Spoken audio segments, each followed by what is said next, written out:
우리에게 주시는 하나님의 말씀은 고린도전서 13장 4절부터 7절까지 말씀입니다. 같이 합독해서 읽도록 하겠습니다. 시작. 사랑은 오래 참고 사랑은 공유하며 시기하지 아니하며 사랑은 자랑하지 아니하며 혐오하지 아니하며 우레인하지 아니하며 자기의 유익하지 아니하며 손대지 아니하며 악한 것을 생각하지 아니하며 우리를 기뻐하지 아니하며 지혜와 함께 기뻐하고 모든 것을 참으며 모든 것을 믿으며 모든 것을 사랑하며 모든 것을 믿으느니라.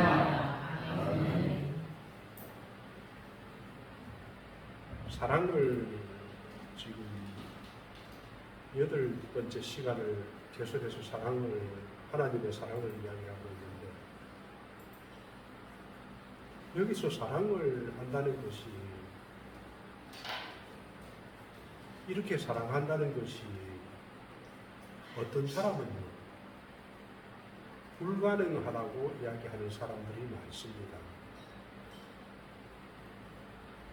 100% 하나님의 사랑을 살아갈 수 있는 사람은 없습니다만, 이 근처에 곁에 가까이 가는 사람은 수도 없이 많습니다. 사도 바울도 그렇게 살았고, 사도 요한도 그렇게 살았고, 우리의 믿음의 선배들이 그런 사랑을 하면서 살았습니다. 우리 전라도의 사랑의 목사님, 사랑의 원자탄이라는 그 목사님도 자기 아들을 죽인 원수를 자기 아들 삼아서 하나님의 사랑을 실천하며 살았습니다. 그런데 사람들이 자꾸 이 성경을 보고 성경은 성경이고 우리는 우리야, 이렇게 이야기하는 분들이 있는데, 성경은 아브라함부터 시작해서 요한계시록까지 그냥 듣고 읽은 하나의 소설책을 이야기하는 것이 아닙니다. 우리가 그렇게 살 수가 있다는 것을 교훈하기 위해서 실패도 기록하고 성공도 기록한 것입니다. 우리가 그렇게 살 수가 있습니다. 그렇게 살지 못하는 것이 가장 큰 이유는 뭐냐면, 사탄이 우리를 자꾸 미혹해서 넘어지고 실족하게 하기 때문에 그렇게 살지 못합니다. 여호와께서 복을 주심으로 사람을 부유하게 하고 근심을 겸하여 주시지 아니하느니라 라고 하셨어요. 하나님께서는 우리에게 근심을 주시는 분이 아닙니다. 우리가 잘못하기 때문에 하나님의 말씀을 등 뒤로 던져버리고 하나님을 업신여기기 때문에 우리가 힘들게 살아가는 겁니다. 하나님의 말씀을 눈동자같이 지키면서 살아가면은 하나님의 보살핌이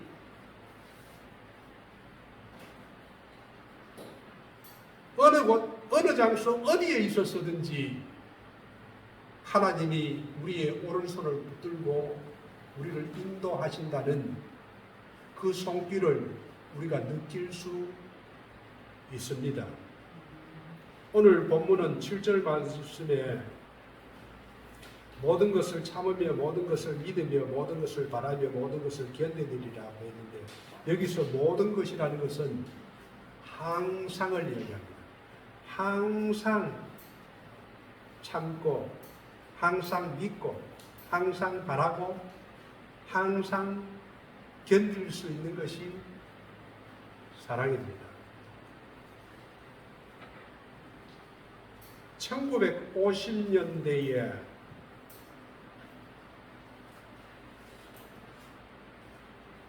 미국의 여배우 마릴린 먼로가 세계적인 스타로 유명했습니다. 제가 어릴 때인데, 제가 나이 들고도 이 여성분의 이름과 사진과 그것이 알려져 있더라고요. 이분이 이런 이야기를 했습니다. 나는 한 여성이 지닐 수 있는 모든 것을 가졌습니다. 이분이 36살에 약을 먹고 죽었는데, 이분이 그 전이지요. 한 30대 돼서 30대 중반쯤 됐을 때에 이 이야기를 했습니다. 나는 젊었고, 나는 젊고, 나는 아름답습니다. 나는 돈도 많습니다. 그리고 나는 사랑에 굶주리지도 않습니다. 하루에도 나에게 수백 통의 팬레터가 오고 있습니다. 나는 건강하고 부족한 것이 하나도 없습니다. 이분이 이렇게 자기 자신을 이야기를 했거든요. 그리고 또 미래에도 이렇게 살 수가 있습니다. 모든 것을 다 가진 한 여성이 이렇게 고백을 했습니다. 그리고 하는 말이, 그런데 웬일일까요? 나는 너무너무 공허하고 너무너무 불행합니다. 이유 없는 반항이라는 말도 있지만 나는 이유를 모르고 불행합니다. 너무너무 불행해서 폐장한 해수욕장 같은 마음입니다. 해운대 해수욕장을 가보면은, 개장을 하면은 수많은 사람들이 인파가 들끓고 북적거리고 넘쳐납니다. 그런데 폐장한 해수욕장은 겨울철에 가면은 황량하고 쓸쓸하고 아무도 없습니다. 마릴린 먼로의 마음이 그렇다는 거예요. 자기가 가질 수 있는 이 세상의 모든 것을 다 가졌는데 너무너무 마음이 불행하고 외롭고 공허하고 쓸쓸하고 이유 모를 불행이 가득하다는 거예요. 그래서 결국은 36살 때에 약을 먹고 수면제를 먹고 죽습니다. 왜 이런지 아십니까?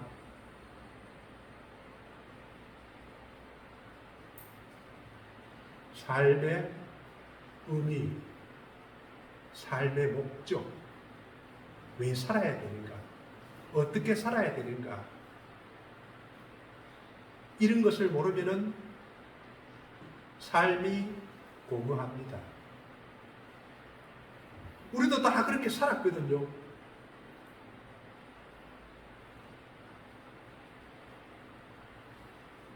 예수님을 만나면 삶이 바뀝니다.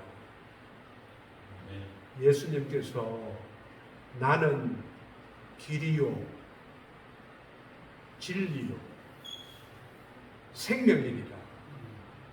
예수를 만나면은 삶의 길을 알고 진리를 어떻게 살아야 되고 어떻게 가는지도 알고, 생명이요, 우리 안에 하나님의 생명이 우리 안에 들어와서 생수의 강이 넘칩니다.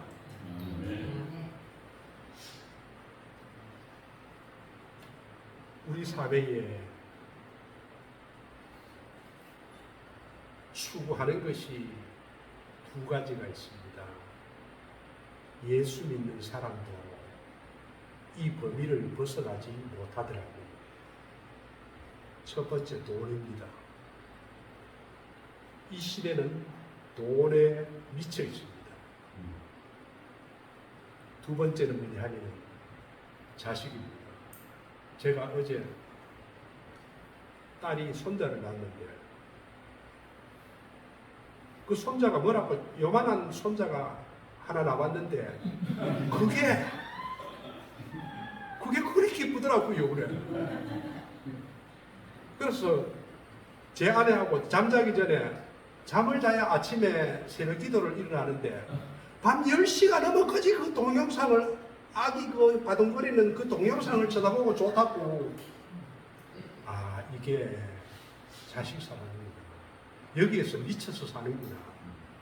돈과 자식에 미쳐서 사는구나. 그것을 깨달았습니다. 제가.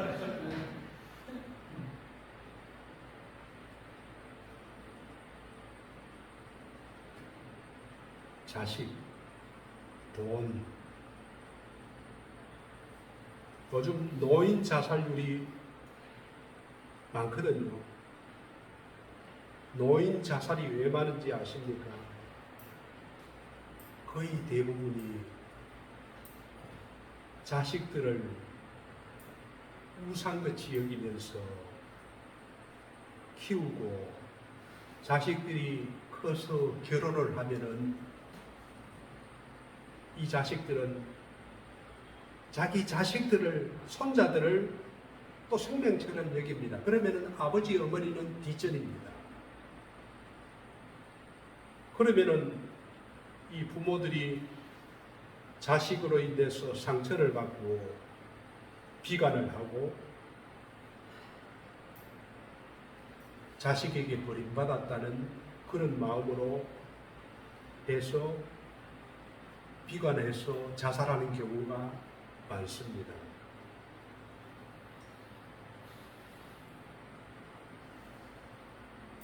우리가 살아가면서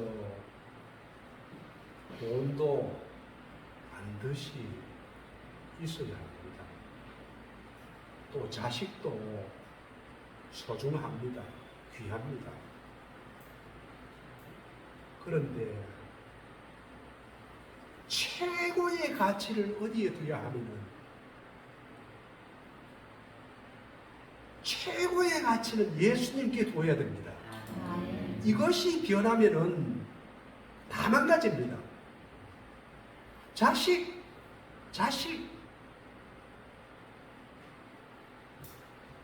돈.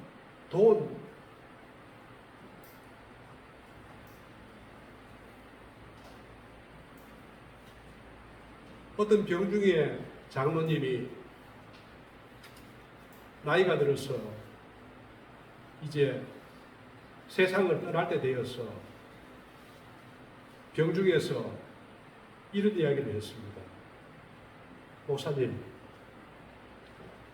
제가 지금까지 살아온 삶을 돌아보니까 나를 위해서 살았지 예수님을 위해서 산 것이 하나도 없습니다.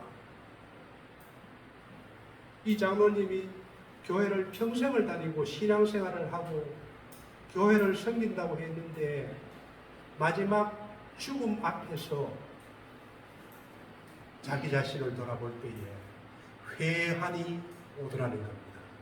아, 내가 예수를 위해서 살지를 않았구나. 교회에서 섬기고 봉사하고 사랑하고 헌금을 했지만은 나 자신을 위해서 했구나. 죽음 앞에서 그것을 깨달았다는 것입니다. 너무나 후회스럽고 하나님 앞에서 큰 죄를 저질렀다는 이 회환이 이 장로님에게 오는 것입니다.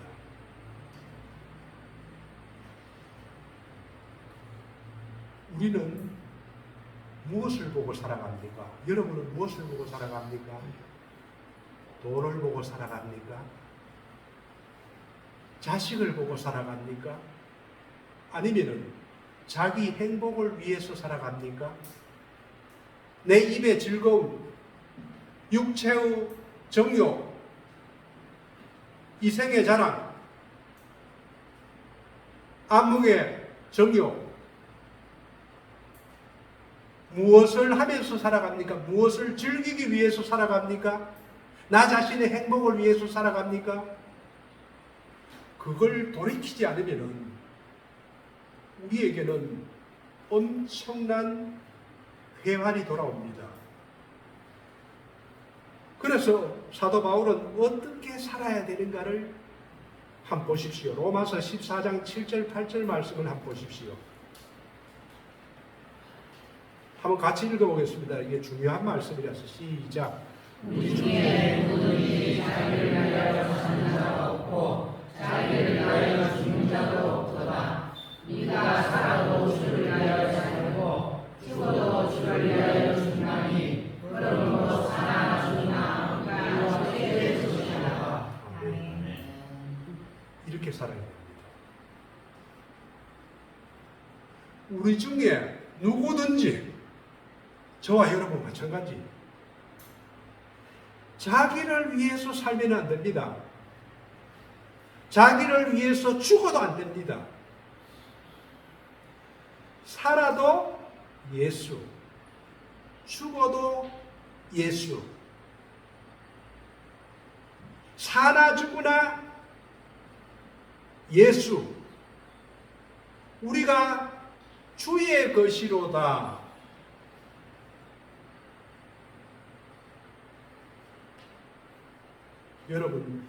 여러분의 육체와 영혼을 자기 것이라고 해서는 되지 않습니다. 이 세상의 주인이 누굽니까? 우주 만물의 주인은 하나님입니다. 우리 손자가 10개월 동안 우리 딸 뱃속에 있는데 우리 딸이 잘 먹어요. 배가 볼록하도록 주는 대로 다 먹고 또 우리 사돈이 그러더라고요. 우리 며느리 같이 잘 먹는 사람은 내가 세상에 보지를 못했습니다. 우리 딸한테 내가 좀 걱정이 되는 건 왜 그렇게 많이 먹느냐 아니고 뱃속의 아기를 위해서 그 아기를 엄마가 키우는 게 아닙니다. 엄마는 단지 입으로 먹지만은 그 안에 세포가 자라고 눈이 생기고 귀가 생기고 정자와 난자가 만나서 하나하나 자라게 하는 분은 하나님입니다. 우리의 몸도 우리의 세포도 우리가 밥을 먹어서 우리가 건강하고 유지하는 것 같지만은 우리의 이 세포가 몸의 세포가 1초에 50만 개까지 죽고 새로 생기는 작용을 하기 때문에 우리가 이렇게 활동을 하고 살아갈 수 있다는 겁니다. 이것을 누가 합니까? 하나님이 하십니다. 공중의 새, 바다의 물고기 하나님께서 키우십니다. 그래서 사나 죽으나 우리가 주의 것이라는 것을 기억을 해야 합니다.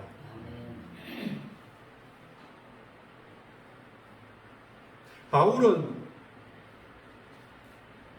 예수를 믿기 전에 철저하게 자기 자신을 위해서 산 사람이었습니다.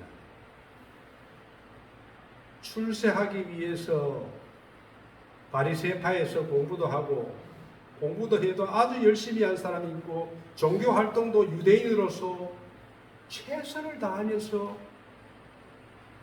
자기가 옳다고 생각되는 일에는 아무것도 가리지 않고 닥치는 대로 일을 해나갔던 사람이 바울입니다.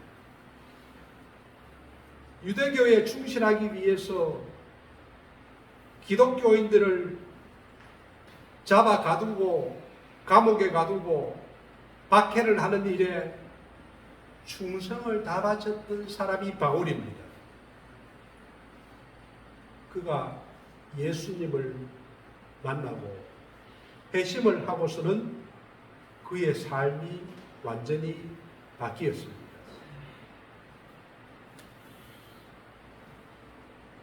나는 길이요 진리요 생명이신 예수님을 만나게 되면은, 진리를 알게 되면은 사람이 바뀌지 않을 수가 없습니다. 저도 저 자신을 위해서 인생을 젊을 때에 25년간을 저 자신을 위해서 살았습니다. 먹고 마시고 즐기고 방탕한 삶을 살았습니다. 마릴린 먼로가 이야기하듯이 세상의 쾌락, 내가 하고 싶은 일을 하고 사니까 결국은 내 안에 폐장한 해수욕장 같은 공허함만이 남더라고요. 그런데 교회에 나와서 예배를 드리다가 하나님이 살아 계신다는 것이 느껴지기 시작하고 예수님의 십자가와 부활이 믿어지기 시작했습니다. 하루아침에 사람이 바뀌지 않더라고요. 오랜 시간을 거쳐서 하나님께서 나를 변화시키고 변화시켜서 지금의 나를 만들었습니다. 사도 바울이 이야기하는 것 같이 이제는 나 자신을 위해서 살지 않습니다. 나 자신을 위해서 죽지도 않습니다. 누구를 위해서 삽니까? 사나 죽으나 예수를 위해서 삽니다. 그러니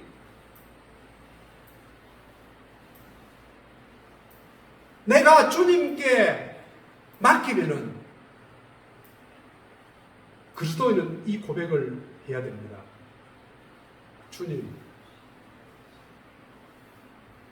저의 영혼도 저의 육체도 저가 가지고 있는 재물도 저가 가지고 있는 집도 저에게 주신 자녀도 저와 함께 살고 있는 아내도 제 것은 아무것도 없습니다. 모두가 하나님께서 저에게 주신 것입니다. 나는 주님의 것입니다라고 고백을 해야 됩니다. 마음으로 믿어 의에 이르고 입술로 시인하여 구원을 얻으리라고 했거든요. 내가 내 자신이 내 것이라고 이야기하면은 하나님께서 내 안에 들어와서 일을 할 수가 없습니다. 내가 내 것이라 하는데 하나님이 강제로 들어와서 무슨 일을 할 수가 있겠습니까? 내가 주님의 것입니다. 주님 나를 사용하여 주십시오. 주님 나를 써 주십시오. 주님 나를 다스려 주십시오. 나는 주의 것입니다. 이 고백을 할 때에 주님께서 우리를 책임지십니다. 세상이 허무하지 않습니다. 세상에 두려울 것도 없습니다. 내 삶이 조금 없다고 해서 불행하지 않습니다. 나의 삶이 주님의 것이라면은 내 삶이 주의 것이라고, 내 인생이 주의 것이라고, 내 앞으로 미래도 주의 것이라고, 내가 하는 모든 일이 주의 것이기 때문에 주님을 위해서 산다고 고백을 하면은 주님께서 책임지십니다. 너희 염려를 다 주께 맡기라. 이는 주께서 너희를 돌보심이라. 맡길 수 있는 사람, 내 것이 내 것이 아니고 주님의 것이라고 고백하는 사람, 너의 인생을 주께 맡기라. 염려와 근심을 주께 맡기라. 내 것이 내 것이 아니고 주님 것이라고 할 때에 우리는 맡길 수가 있고 주님께서 그런 사람을 책임지십니다.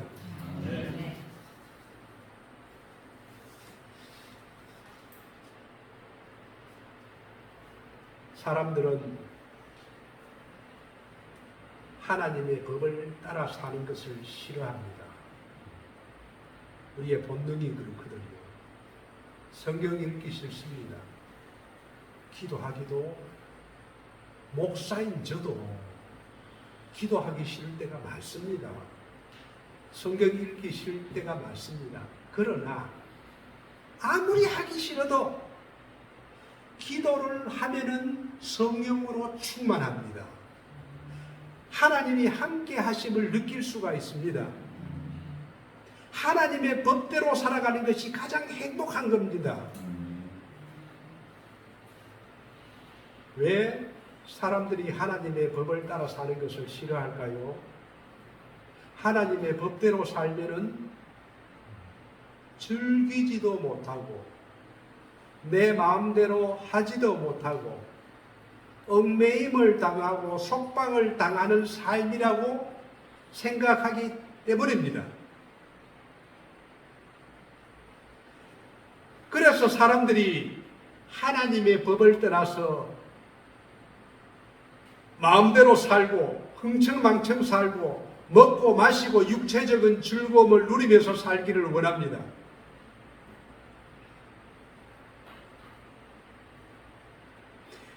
그러나 하나님께서는 우리에게 경건하게 살아라, 거룩하게 살아라, 이렇게 살면은 즐거움도 누리지 못하고 경직되게 사는 것 같지만은 절대로 그렇지 않습니다. 하나님의 법대로 살아가면은 하나님을 사랑하게 되고 이웃을 사랑하게 될 때에 정말로 행복한, 이 세상이 주는 평안과 평화가 아닌 정말로 하나님만이 주실 수 있는 그 기쁨을 우리가 맛보며 누리며 천국과 같은 삶을 살 수가 있습니다. 이 땅에 조금 즐기고 조금 먹고 마시고 흥청망청 이렇게 사는 것이 즐거움이 아닙니다. 하나님의 법대로 살아가는 것이 인생의 최고의 행복이라는 것을 믿으시기 바랍니다. 아멘.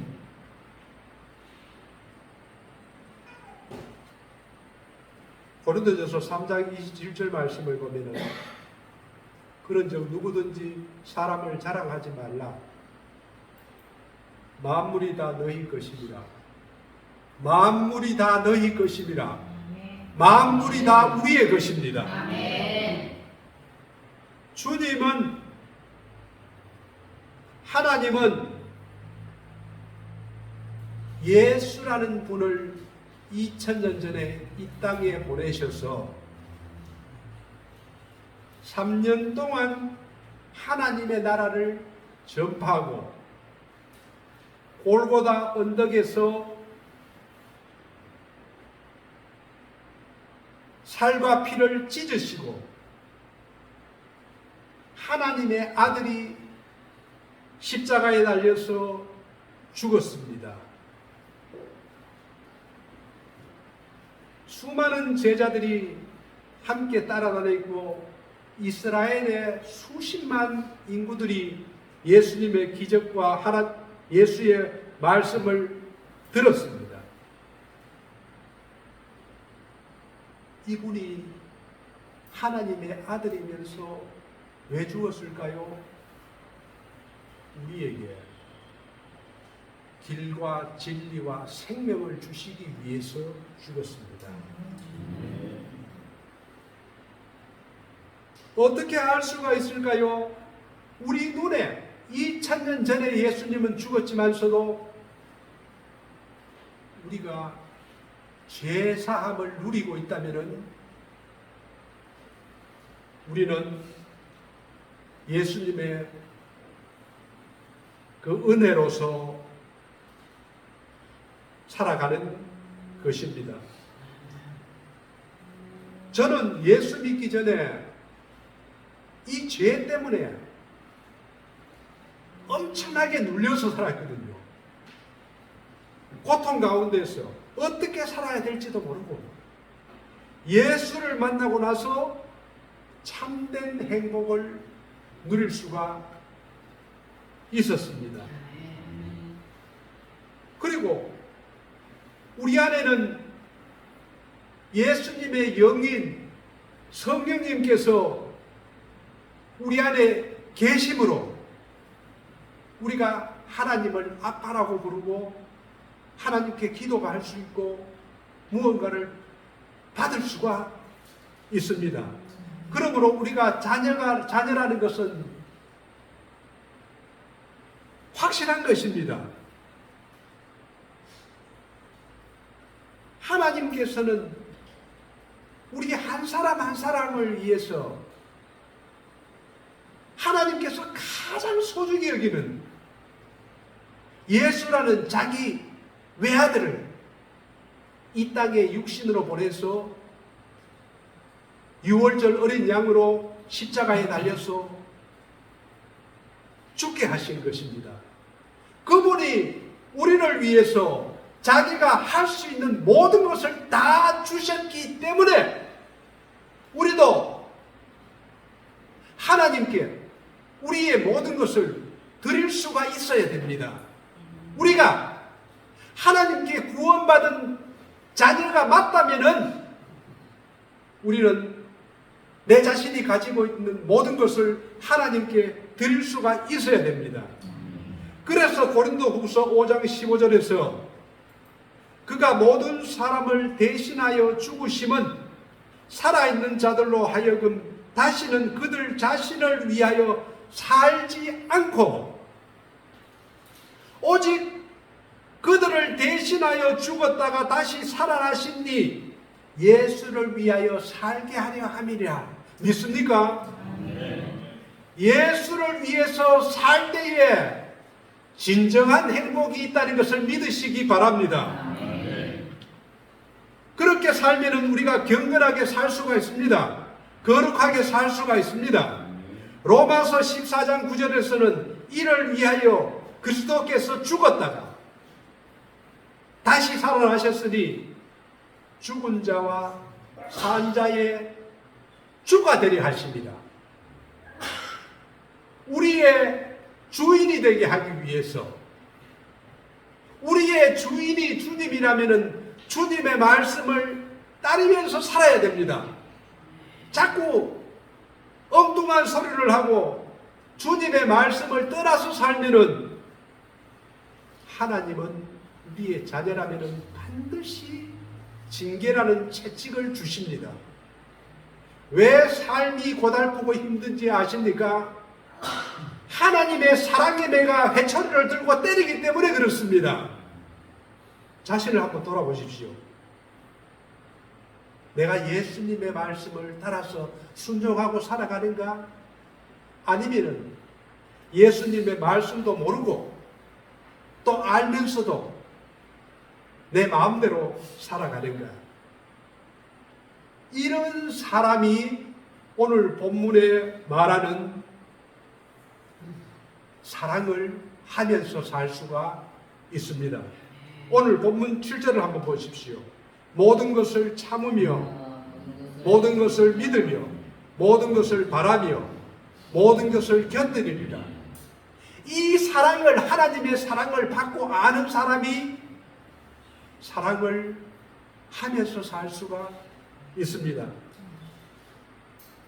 사랑은 모든 것을 참음이라고 했는데 참으면은 여기서 참는다는 것은 헬라어 원어로 스테게이라는 말입니다. 덮어서 숨기다라는 뜻입니다.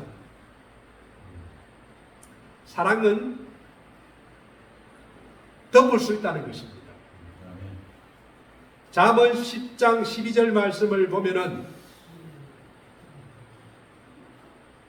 미움은 다툼을 일으켜도 사랑은 모든 허물을 가리느니라. 상대방이 잘못을 할 수가 있습니다. 인간이기 때문에 부부 간에도 부모와 자식 간에도 잘못할 수 있습니다. 그러나 사랑하는 상대라면은 그 허물을 덮어 주라는 것입니다. 잠언 19장 9절 말씀을 보면은 허물을 덮어주는 자는 사랑을 구하는 자요 그것을 거듭 말하는 자는 친한 것을 이간하는 자니라. 허물을 덮어줘야 됩니다.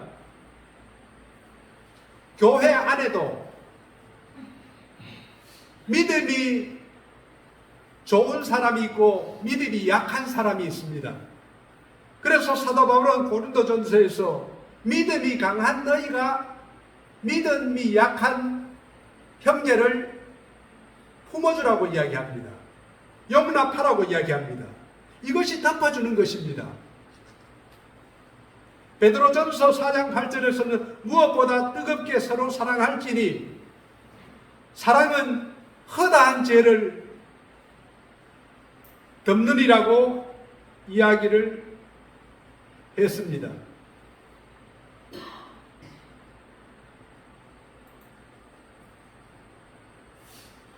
(2007년도 12월 25일자) 연합뉴스에 이런 사연이 실린 적이 있습니다.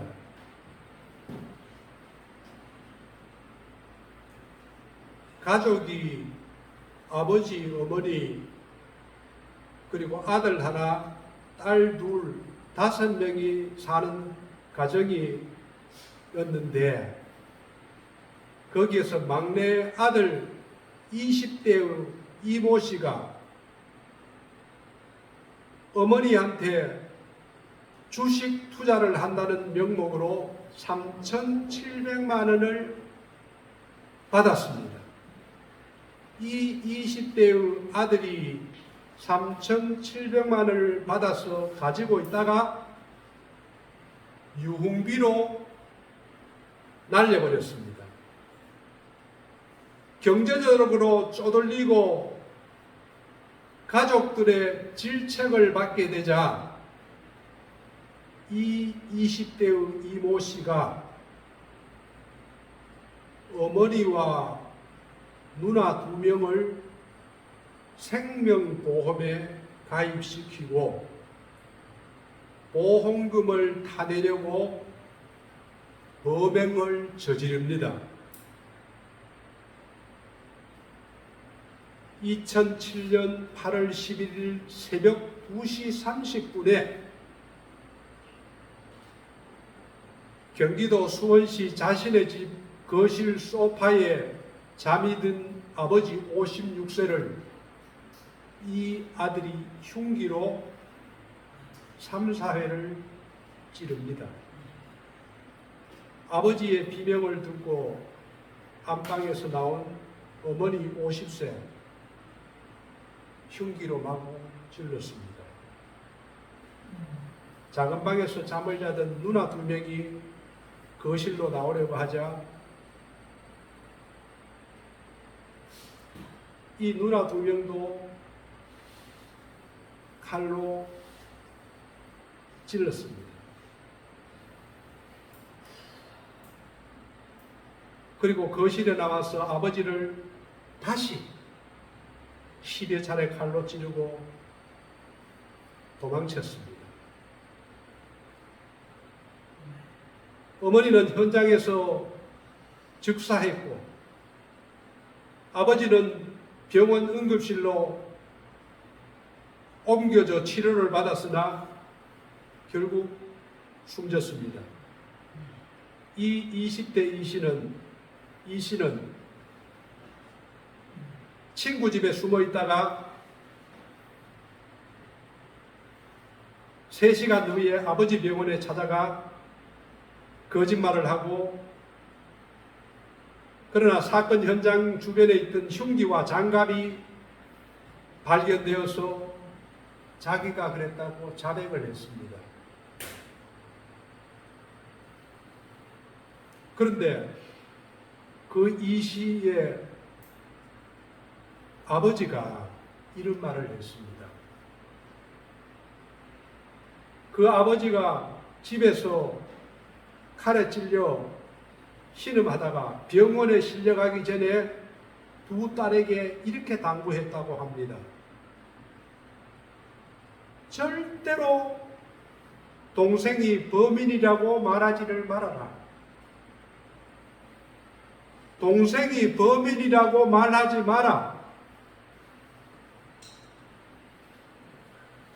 아버지는 아들의 흉기에 찔러 죽어가면서도 애들아, 절대로 동생이 범인이라고 말하지 마라.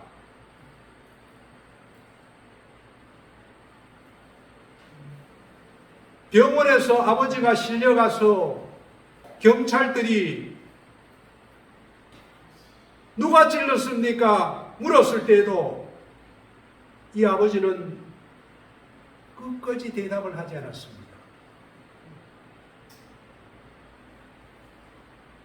아버지는 죽어가면서 숨을 거두기까지도 딸들에게도 자기도 아들이 범인이라고 이야기를 하지 않았습니다. 왜 그렇습니까? 자식을 사랑하기 때문에. 사랑하면은 허물을 덮어줍니다. 왜 우리가 형제들의 잘못을, 아내와 남편의 잘못을 자꾸 찌르는지 아십니까? 사랑이 부족해서였습니다. 죄를 덮어주라는 것은 아닙니다.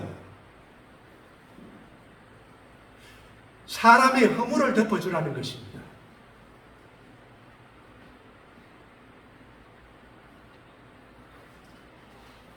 예수님께서 그렇게 사셨거든요. 또 두 번째, 사랑은 모든 것을 믿어줍니다. 여기서 믿어준다는 것은 신뢰하는 것을 말합니다. 베드로는 예수님이 십자가에 달릴 때 나는 저 사람 몰라요. 나는 저 사람하고 상관없어요. 3년 동안 예수님의 모든 이적과 은혜의 말씀을, 진리의 말씀을 들으면서 동고동락을 했지만은 예수님께서 십자가에 달릴 때 3번을 저주했습니다. 부인했습니다. 그런데 주님은 그런 베드로를 초대교회의 영적 지도자로 세웠고, 예수님은 자기를 부인한 베드로를 끝까지 믿어주고 신뢰했습니다. 네가 나를 사랑하느냐? 주님께서 부활해서 예수님을, 베드로를 만났을 때에 베드로를 붙잡고 물었습니다. 왜 베드로가 자기가 예수를 부인한 것을 기억을 못하겠습니까? 자기 입으로 예수를 3번이나 저주하고 부인했는데 주님께서는 만나서 베드로에게 따뜻하게 묻습니다. 네가 나를 사랑하느냐? 베드로는 울면서 대답을 했습니다. 주님, 제가 주님을 사랑합니다. 네가 나를 사랑하느냐?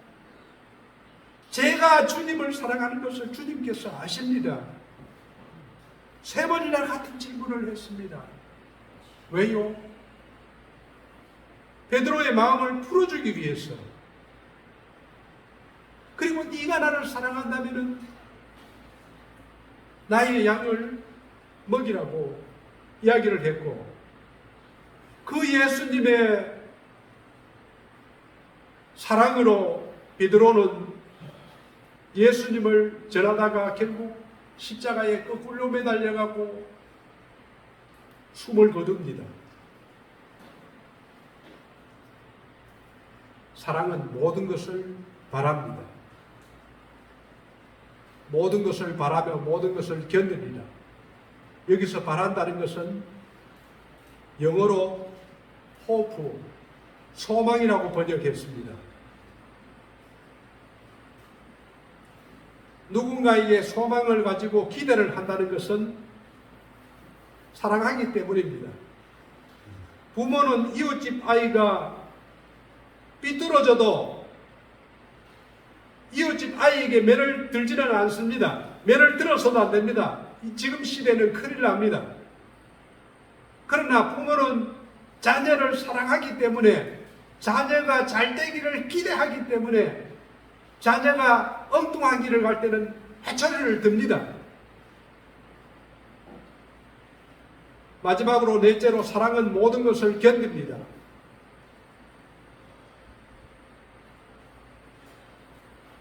바라는 것은 소망이라고 했다면은, 소망이 있기 때문에 사랑은 모든 것을 견딜 수가 있습니다.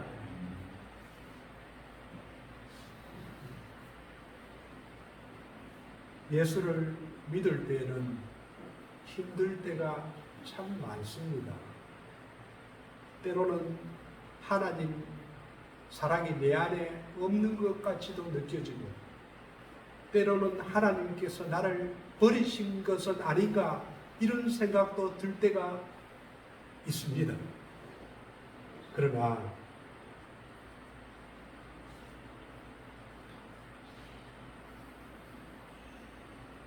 우리를 사랑하기 때문에 때로는 대답을 안 할 때도 있고, 때로는 기도의 응답이 늦어질 때가 있고, 때로는 우리를 버렸는 것 같지만서도 하나님은 절대로 그렇지 않습니다.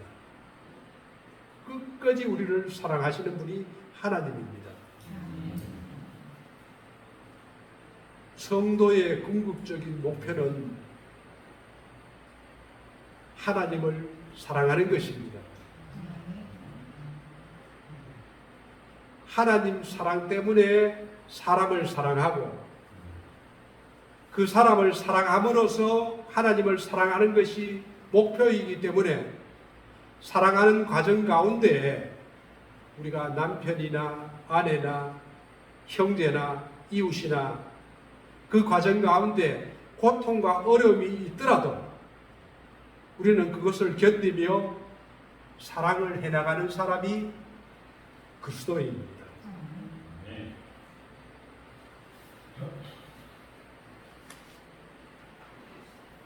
잘 풀릴 때, 우리가 잘 될 때, 잘 나갈 때는 사랑할 수가 있습니다. 그러나 진짜 사랑은 어려울 때에 사랑하는 것입니다. 사랑과 인내는 항상 함께합니다. 그래서 고린도전서 14장에 나오는 처음에 시작이 오래 참고였고, 마지막 오늘 7절에 마지막 구절이 모든 것을 견디니라로 끝나는 것입니다.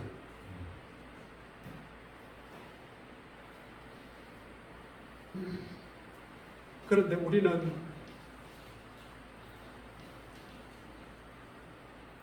말씀은 알겠는데, 아, 사랑이라는 것은 이런 것이구나, 우리가 이렇게 해야 되는구나.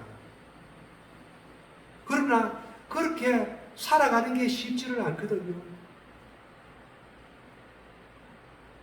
성경은 무조건 강요를 하지 않습니다. 항상 우리에게 명령을 하면은 살아가는 방법도 이야기를 합니다.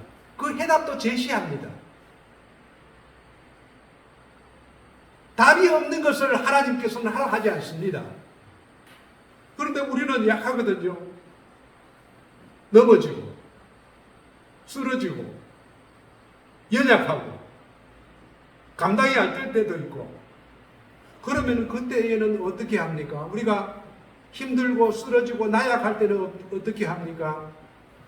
에베소서 6장 10절 말씀을 보면은, 에베소서 6장 10절 말씀을 같이 한번 읽어보겠습니다. 시작. 끝으로 너희가 주님과 그의 죄를 강구하여 주시고. 아멘. 에베소 교인들에게 사도 바울이 이야기합니다. 하나님의 말씀대로 살아가는 것이 힘들고 하나님을 사랑하고 이웃을 사랑하는 것이 힘들 때가 있다. 그러나 그때는 어떻게 해야 되느냐? 너희가 주 안에서와 그 힘의 능력으로 강건하여지면 된다. 우리가 내가 예수님 안에, 예수님이 내 안에 거하면은 우리는 강건해질 수가 있습니다. 주님 안에 있다는 것은 주님을 내 마음에 의식적으로 모시고 내가 말씀 안에 거하는 것입니다. 주님을 내 마음에 모시고 주님만 모셔가 되지는 것은 아니고 말씀을 내 안에 모시고 기도하며 사는 것입니다. 그럴 때에 우리가 주 안에 있고 주 안에 있으면은 주님이 주시는 힘으로 우리가 강건해질 수가 있습니다. 하나님의 사람이 될 수가 있습니다. 그래서 우리가 쉬지 말고 기도하라, 주야로 말씀을 묵상하라, 예배를 드리라, 그렇게 이야기하는 것입니다. 주 안에 있어야 우리가 강건해집니다. 만약에 주 밖에 있으면은 강건해질 수가 없습니다. 그리스도의 능력이 나타날 수가 없습니다. 성령의 9가지 열매가 나타날 수가 없습니다. 주 안에와 그 힘의 능력으로 강건해질 때에 우리는 강건한 삶을 살 수가 있는 것입니다. 우리가 참고 믿고 바라고 견디며 산다는 것은 이 세상을 그리스도의 향기를 뿜으며 빛으로 살아가는 것을 말합니다. 빛으로 살아갈 때에 우리의 가정이 변하고 우리의 교회가 변하고 우리의 나라가 변한다는 것을 믿으시기 바랍니다. 저와 여러분에게 이러한 은혜가 있기를 주님의 이름으로 축원드립니다.